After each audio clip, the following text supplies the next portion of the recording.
Ow! Ow! What the f just happened?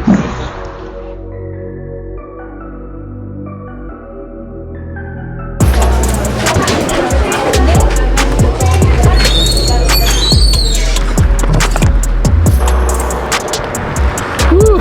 Okay, so we are all fully recharged. We stopped off at Timmy's. And yeah, so we went from 0 to 100% in an hour. Thank you, Hypercharger. So yeah, we're gonna head to the second stop now. It's saying that it's 32 kilometers away. Saying I got about 25 kilometers range, so I'm gonna have to figure that one out. But let's keep riding. Yeah, it was a good one.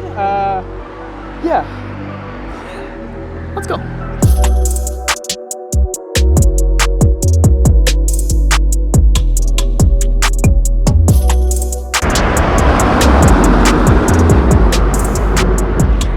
That's the Starbucks I was supposed to make it to. It didn't happen. It looks really nice though. It would have been kind of sweet to go there and charge up and fly the drone and get some water shots, but oh well. Timmy's was nice.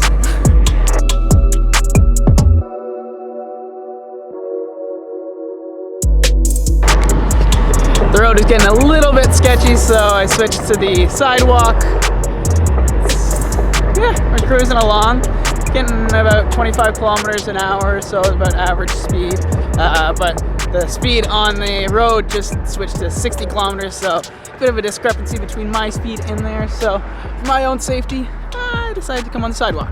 So, why the hell am I doing this ride is probably the #1 question that I've been asked.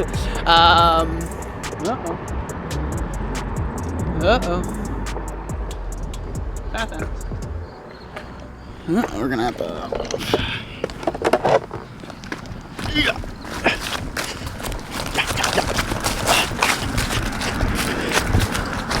Okay.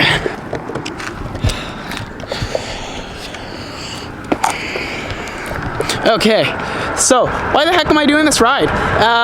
Well, I actually got inspired by a YouTuber named Tucker Doss.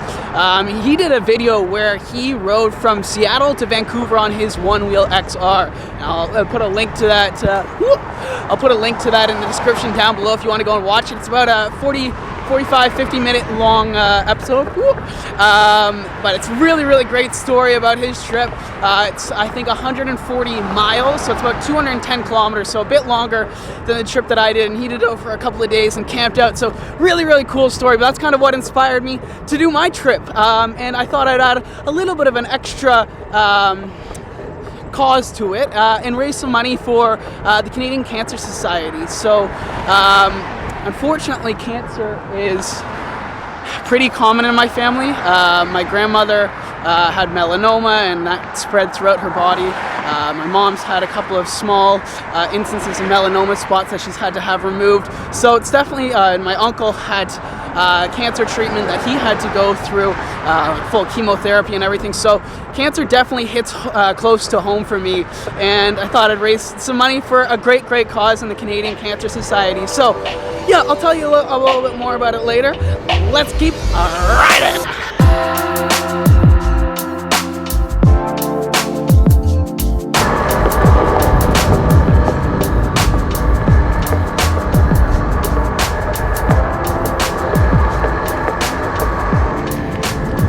So about 11.5 kilometers into the second leg, 60% left, so it's looking good there. Only thing, my legs are starting to get a little tired. The blocky legs feeling is starting to come in, so I might have to pop over to the side of the road and do a little massage to loosen them up. But we're making it. We're making it. It's definitely not as pretty out here. It's very industrial, but still nice day nonetheless.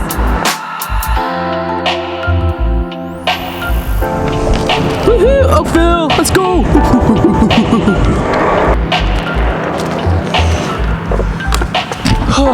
Okay, my legs need a little massage. So, one tip I learned, just kind of taught myself, is there's a point on the side of your leg that if you're one-wheeling, it will get really tight. So, just kind of massage it on the side there, and I find that helps a ton. It's already feeling better. Oh yeah, knees cracking, we're good. Okay.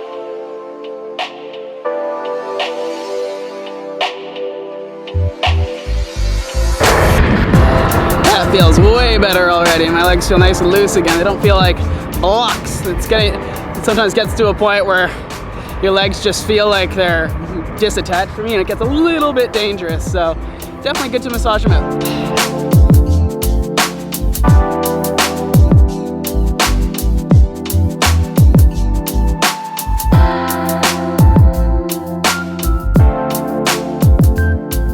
Okay, had to stop again. My lead leg, this one is really seizing up on me, so it's getting a little bit dangerous to ride.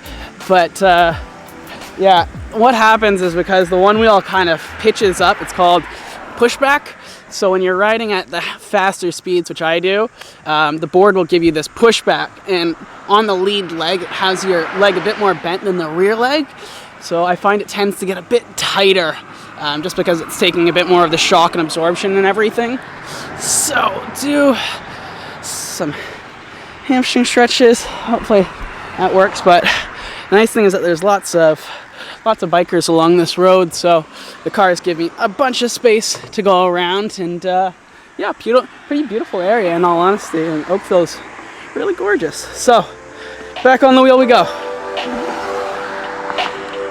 1, 2.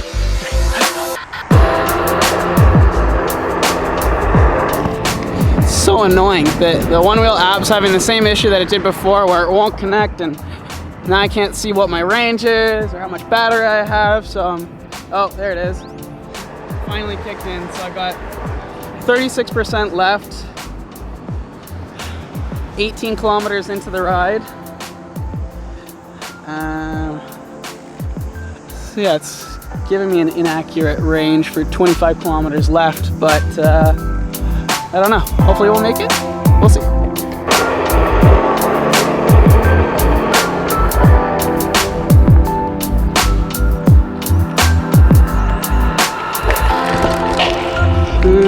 Okay, we're gonna have to figure out how to get around this one.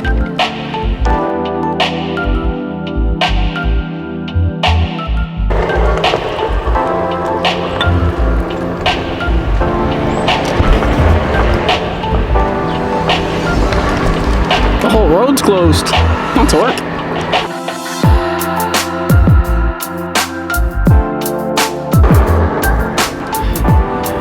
Okay, little status update. So I just checked the one wheel, and it is saying I have about 7 kilometers of range left, about like 26-27%. I have 10 kilometers to my destination.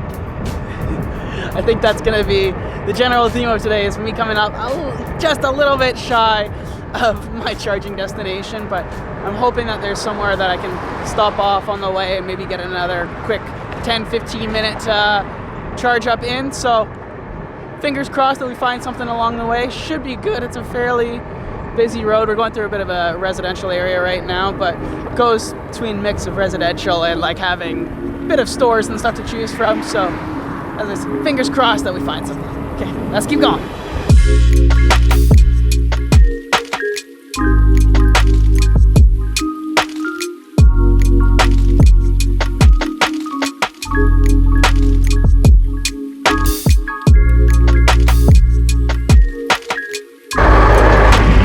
Just got the 20% warning. We're still in the residential areas, so fingers crossed that we find somewhere to charge off. Okay, so I just found this shopping center. I'm gonna see if there's anywhere that I can stop off and get a recharge.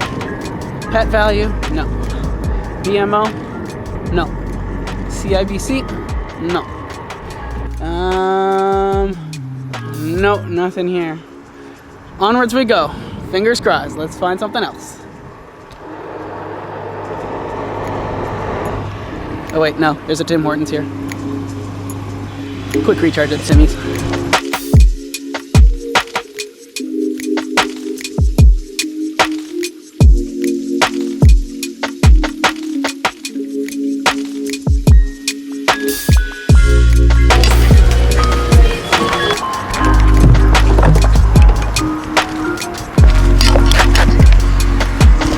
Okay, back up to 40%.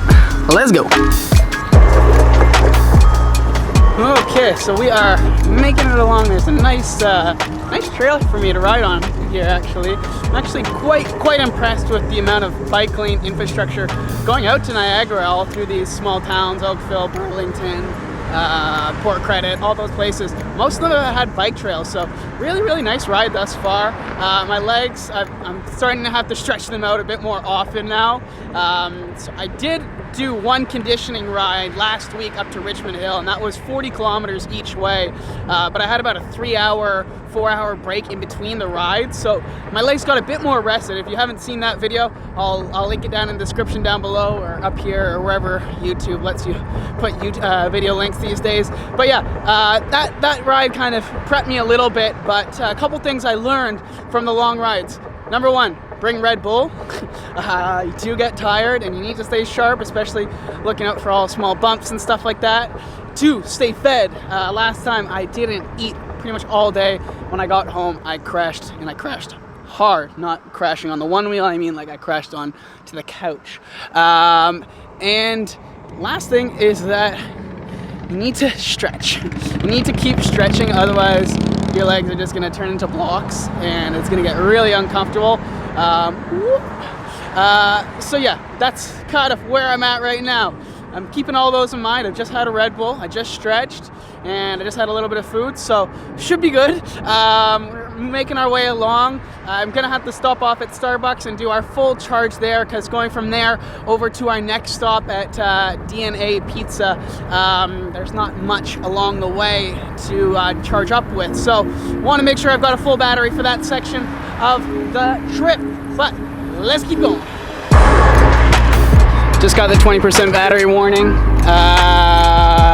We should be good. I think I'm only like 2 or 3 kilometers away. I've got like 4 or 5 kilometers of range, so in theory, we should make it to Starbucks.